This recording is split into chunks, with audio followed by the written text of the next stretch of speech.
மார்கழியில் பிரம்ம முகூர்த்த சிறப்பு வேண்டுதல். இப்போது மார்கழி மாதம் நடந்து கொண்டிருக்கிறது.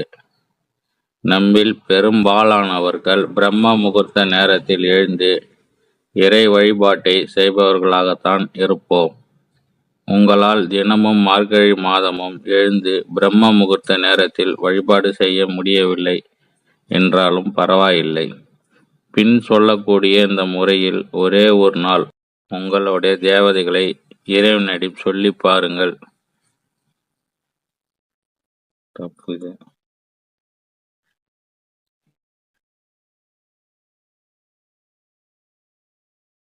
மார்கழியில் பிரம்ம முகூர்த்த சிறப்பு வேண்டுதல். இப்போது மார்கழி மாதம் நடந்து கொண்டிருக்கிறது. நம்மில் பெரும்பாலானவர்கள் பிரம்ம முகூர்த்த நேரத்தில் எழுந்து இறை வழிபாடை செய்பவர்களாகத்தான் இருப்போம்.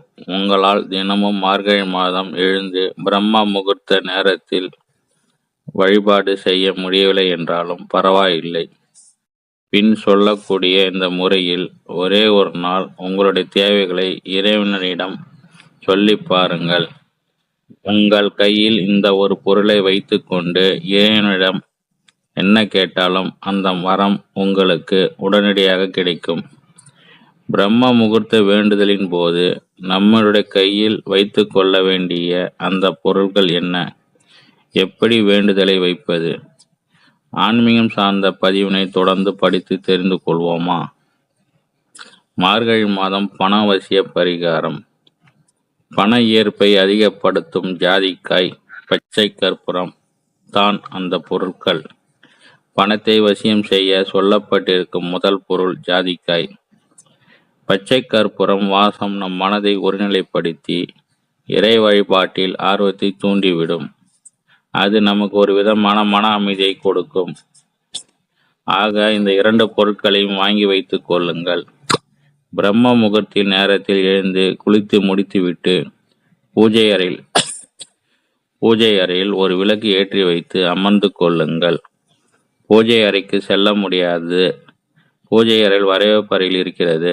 வரவேற்பறையில் எல்லோரும் தூங்கிக் கொண்டிருப்பார்கள் என்றால் உங்கள் வீட்டில் எந்த இடம் அமைதியாக இருக்கிறது அந்த இடத்தில் ஒரு மண் அகல் விளக்கு தீபம் ஏற்றி வைத்துவிட்டு அந்த விளக்கு முன்பாக அமர்ந்து கொள்ளுங்கள். ஒரு சின்ன மஞ்சள் இழைக்கின்ற கல்லில் கொஞ்சமாக தண்ணீர் ஊற்றி ஒரு தனி ஜாதிக்காய் குழைத்து அதை எடுத்து நெற்றியில் திலகமாக வைத்து கொள்ள வேண்டும். ஜாதிக்காய் திலகத்தில் 2 புருவங்களுக்கு மத்தியில் இட்டு கொண்டால் பணவசியம் உண்டாகும். அடுத்ததாக புதுசாக 2 ஜாதிக்காய்கள் எடுத்து 2 உள்ளங்கையில் வைத்து கொள்ள வேண்டும். இந்த பரிகாரத்திற்கு உங்களுக்கு 3 ஜாதிக்காய் தேவை. 2 ஜாதிக்காய்களையும் உள்ளங்கையில் வைத்து மூடிக்கொண்டு முதுகு தண்டுவடம் நேராக இருக்கும்படி அமர்ந்து மூச்சை நன்றாக உள்ளே இழுத்து மூச்சின் நன்றாக வெளியே விட்டு தியானம் செய்து உங்களுக்கு என்ன வேண்டுமோ அதை இந்த பிரபஞ்சத்திடம் கேட்கலாம். உங்களுக்கு ஏதாவது மந்திரம் சித்தியாக வேண்டும் என்றாலும் இந்த மந்திரத்தை உச்சரிக்கலாம்.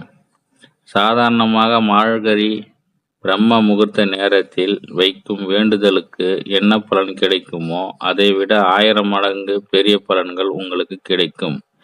2 கைகளில் ஜாதிக்காய் வைத்து நெற்றியில் ஜாதிக்காய் திலகத்தை வைத்து மேல் சொன்ன முறையில் பிரார்த்தனை செய்தால் உங்களுக்கு முன்பாக ஒரு சின்ன கிண்ணத்தில் பச்சை கற்பூரத்தை திறந்தபடி தூள் செய்து போட்டு விடுங்கள். அந்த வாசம் உங்களை சுற்றி இருக்கும். அந்த வாசம் உங்கள் சுவாசத்தில் கலந்து உங்களுடைய மனதை இன்னும் ஒருநிலைப்பட்டு இறைவனிடம் அழைத்து சென்று அடையும். 15 - 20 நிமிடங்களே மேலே சொன்ன முறையில் தியான நிலையில் அமர்ந்து வேண்டுதலை வையுங்கள். பணம் வேண்டும், நல்ல வேலை கிடைக்க வேண்டும், கடன் குறைய வேண்டும், வீட்டில் இருக்கும் சண்டை சச்சரவுகள் தீர வேண்டும், சொந்த வீடு வாகனம் வேண்டும், பிடித்த நபரை கரம் பிடிக்க வேண்டும் என்று எந்த பிரார்த்தனைகள் வைத்தாலும் அது நிச்சயம் நடக்கும். மார்கழி மாதத்தில் தொடர்ந்து 3 நாள் 5 நாள் இதே போல் செய்யுங்கள். நீங்கள் முதல் நாள் பரிகாரத்திற்கு பயன்படுத்திய அந்த ஜாதிக்காய், பச்சை கற்பூரம் அதையே தினமும் தொடர்ந்து பயன்படுத்தலாம். தினமும் புதுசாக மாற்ற வேண்டும் என்ற அவசியம் கூட இல்லை. பிறகு என்ன, உங்கள் மனநிலை ஒருநிலைப்படுத்தப்பட்டு பிரபஞ்சத்தின் ஆற்றல் உங்களுக்குள் வந்து திறமையாக செயல்பட தொடங்கிவிட்டால் வெற்றி காண்பதில் எந்த தடையும் இருக்காது. சவால்களையும் சுலபமாக சமாளிப்பீர்கள். நல்லதே நடக்கும் என்ற இந்த தகவலுடன் ஆன்மீக சார்ந்த பதிவினை நிறைவு செய்து கொள்வோம்.